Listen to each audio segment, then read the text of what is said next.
Thanks, Tanya, and congratulations on another great conference, and thanks for inviting me back.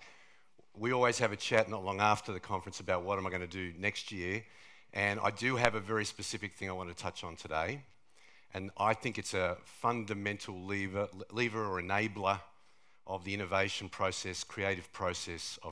It's actually fundamental to change, and it comes down to how we speak to each other. It's about the need for us to be way better at having difficult conversations. Another way to look at it, it's about becoming comfortable, being uncomfortable, about realizing that without straight talk, without being really open and direct with each other, not only do we slow things down, but we actually put change, innovation, and creativity at risk. And I want to drill into that in a moment. But just first, some context. I'm on 3 corporate boards, Telstra, David Jones, and Medibank.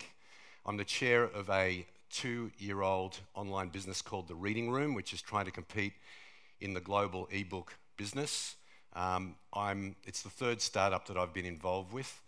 And I love doing both those things at both ends of town, the larger corporate stuff, which is really my background in technology industry, but also the startups, which I really enjoy as well. But my real passion and obsession has come from my journey over the years, and it's this sense I have that we grossly underestimate the extent to which the world has changed and the extent to which our thinking is locked in a time that is no longer.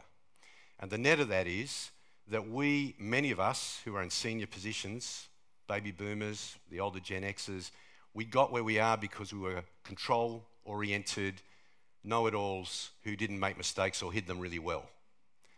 And now we live in a world that's changing at a rate we've never seen before, more connected than ever before, and those ways of thinking are no longer effective to the extent they were in the past. In fact, there's a big gap.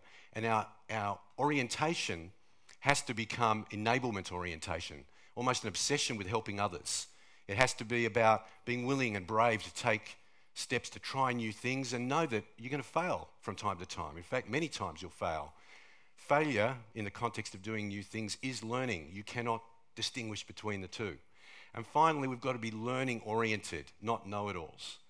And that's a really big shift, a really big shift. The Gen Ys will help the process, but I know a lot of people are trying to make change in their environments to be more that way, given that trying to do things the old way isn't going to cut it.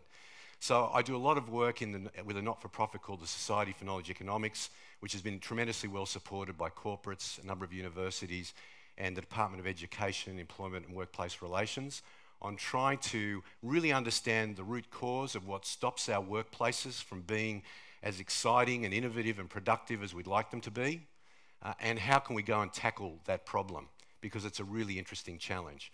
So I'm not going to talk so much now about the journey we're on there, but suffice to say that I believe we need to look at the opportunity to improve workplaces as a campaign that is a thinking change campaign.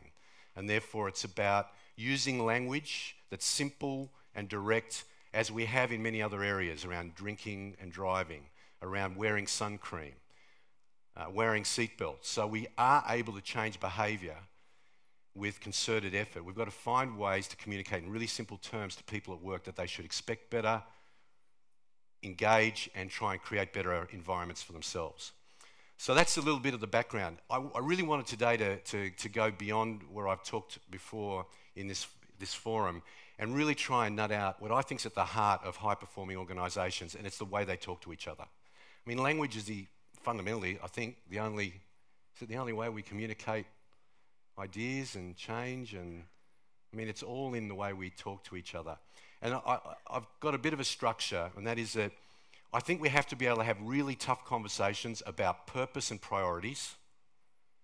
And I think that's where failure, if it's going to happen in established organisations, often starts. They confuse their purpose, or their purpose is no longer relevant, their priorities are therefore misaligned or not clear. The second is in performance, not talking straight about how we're doing. And finally, people, not talking straight about people in their organisation. And then I want to leave you with something I hope can be useful, which is a structure for what do we need to do to get better at this. And it's not a be-all and end-all, because the three simple things I'm going to talk about are each bloody hard to do, but they're simple in concept. And I love that, actually. I love that statement, that often the things we need to do are simple, but they're hard to do. Simple conceptually, difficult to do. And that is, you have to have context. You have to work like mad to make sure you're clear about why you're here, what do you want to accomplish, and that everybody really understands the context. The second is you care about each other, and finally that you have courage. So just starting off then on purpose and priorities. The hard thing you've got to do in purpose and priorities is to say no to good ideas. And I know that sounds awful in the context of a forum like this, but there's no end of things you can do today. It doesn't matter how creative you are, there's lots of choices you have to make. And a lot of organisations don't say no. And so what happens is small ideas never scale because they're only given enough money to grow to a point where they get killed because they don't have the support of their organisation behind them. So it's really important that this notion of purpose and priorities is a foundation. If you look at companies that failed in the technology industry, as I said before, a good one would be Digital Equipment, where their CEO, Ken Olsen, said when they were at the peak of their game in the mini computer arena, he absolutely said clearly to the world and his company, no one could ever want or need a computer in their home.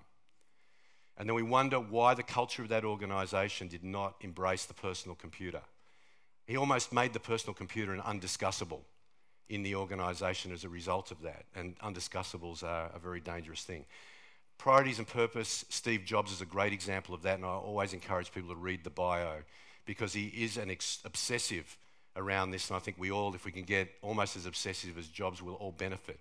And there's actually a wonderful quote that, if I can find it here, that Jobs made to attribute, in terms of describing what he thinks attributed to Apple's success.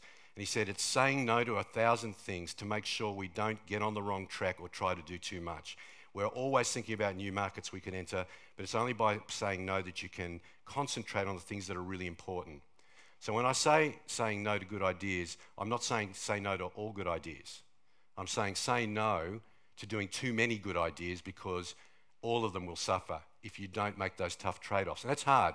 I can remember saying no to someone at 9MSN when I was CEO. We are not going to launch an education portal. We're going to focus on consumer. That's what we're going to do. I felt sick saying no for two reasons. One is I didn't like saying no to someone that I liked and respected, but the other was I thought, well, maybe this thing is going to take off. And then in a few years' time, I'm going to look like an idiot for not having done it. So that fear, I had to overcome it and just say, no, we can't. We'll just destroy what we're trying to do elsewhere. We don't have the resources. It was a good call in hindsight, but very scary at the time. So that's the first area where straight talk, saying no to doing too many things and being tough about focus and getting your priorities clear is fundamental. Performance. Being honest and direct about performance. When I was a salesman at IBM, before IBM actually went through its transformation, in other words, before the shit hit the fan, I lost some business. And when you lost sales business at IBM, you had to be accountable for why did you lose, and you had to review that with your bosses. You were not allowed to venture into the fact that the product may have been inadequate. You were not allowed to use inadequate features of product in your feedback. All you could do was talk about how you stuffed up or how the proposition wasn't properly represented. That was good in some respects because it really made you think about the sales process, but it was bad because it stopped the feedback getting back to product groups. And it was a company that was dominated by product. I actually think the most dangerous place to be is a company that is overly obsessive about your product and service and not overly obsessive about your customer and the marketplace, because that's how you can start to branch out. So being brutally honest about performance. And then finally, people. With the world changing the way it is, there's a great expression that the person concerned was a square peg in a square hole, but the hole turned round. And it's a really important thing to keep in mind that there are great people out there who've done great work and great service for organisations, but they haven't kept up, and sometimes it's our fault for not keeping them up to date, but they've fallen out of sync with what the organisation needs. And not confronting that is actually a terrible thing to do to that person, because eventually you won't be able to hide from the issue, and you're going to cause a greater disruption and pain in their lives than you would have if you'd had paid them the respect of giving them that feedback along the way. So having tough conversations about people and seeking feedback and giving feedback openly and respectfully is very important. I gave a speech to about 500 people. After the speech, I had people who worked for me in the room. I said, "How did I go, guys?" And they all said, "Fantastic. It was great, really good." I said, "No, could you give me some feedback? Give me something that I could have done better." It was quiet. I said, "Come on, guys, I really want to use this opportunity to understand if I could have done better." Third attempt, finally someone says, "Steve, you could have talked a little bit more about X." And I realized I completely omitted X. And my speech would have been much better had I included it. And so I said, "Look, thanks very much. What you should have said was, 'Steve, you forgot to talk about whatever,' and I wouldn't have been offended, so feel free in the future. And all of you feel free in the future to tell me, because I want to know I'm asking for a reason."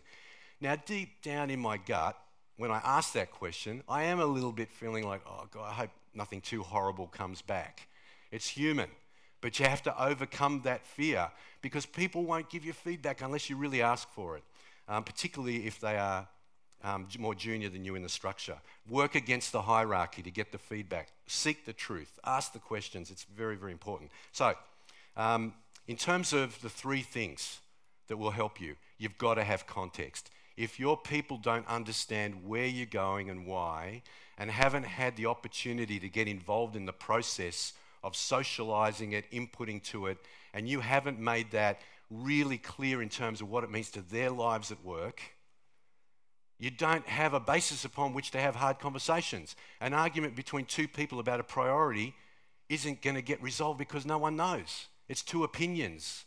There's no backdrop, there's no context. And if I have one big gripe with organizations and the way they're led and managed in their cultures today, is that we think strategy is this wonderful, complex document we produce, and then we sit there and we wonder why hasn't it been executed, when we don't take the time to wrap it up, turn it into simple language, have the discussion about what we can and can't do, and then put it into terms that every staff member can see their connection to. No matter how basic your job is, you deserve to know the context for why you're doing it. If you don't know the context, you can't innovate. You can't change. If someone says to me, "Steve, your job is to staple 1,000 forms a day and that's it," I'll staple 1,000 forms a day. But if you tell me why I'm doing it, I might question, is this form the right form? Why am I doing this? Maybe there's a better way to do it. If you don't tell me why, I can't. So being really clear about context in both what you want to do and your behaviours and how you do it. And that's why values and behaviours are so fundamental. But they're only effective if you break it down to what is it that we're really going to do together that's going to define the way we behave, and focus on just a few things. Some companies are brilliant. They come up with these wonderful value statements that are truly masterful. The truth is they'll never get executed because people can't deal with all that complexity.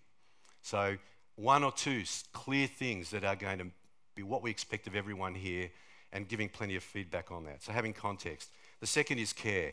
The best feedback experience I had was I was 19 years old on the driveway of St Ives Liquorland, and I was mopping the floor.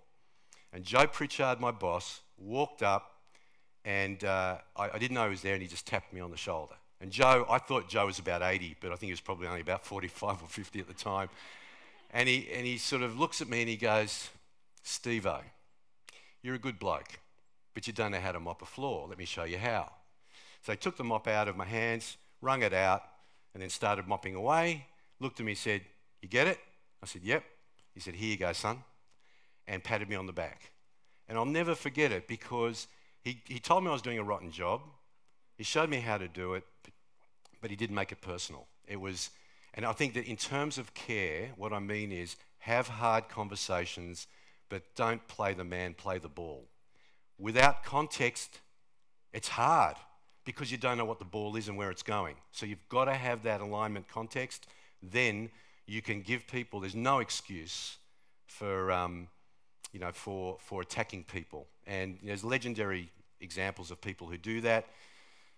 Some of them are more effective than you'd hope, but the point is that it's about caring about people and making sure that when you give feedback, particularly if it's about people at work and their performance, you are not the company. You're a human being who is working and representing the company and its interests. There's no reason to get all churned up about you are the business. You're not. You're a person looking objectively at what the company needs, what your staff member is doing, and you're trying to assess whether there's a match or not. And the company is often as much at fault as the person, and you should stay objective about that. Take a lot of the pressure off yourselves by caring about the person. Finally, courage. The first time I gave someone corrective feedback, I can still remember, I still feel today, shaking with nerves. HR gave me the script because I didn't know what the hell to say, and I can remember standing there going, or sitting there going, hello, as you know, we have been talking about your performance.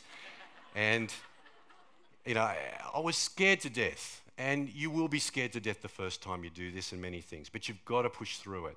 And as you push through it, two things happen. One is you get better at it. You do get better at it. It's an unfortunate thing to have to do, but you do get better at it. The second thing is you realise that the benefits to the business of having done that. So you're more motivated to do it because you know the business is going to be better off when you deal with the issue. But finally, the person is most often not better off for it too.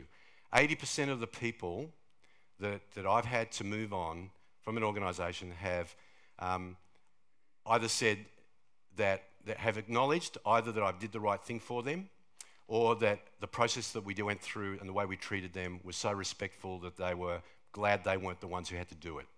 20% hate you forever, but don't let that get in the way. Good luck in your hard conversations going forward. Thank you very much.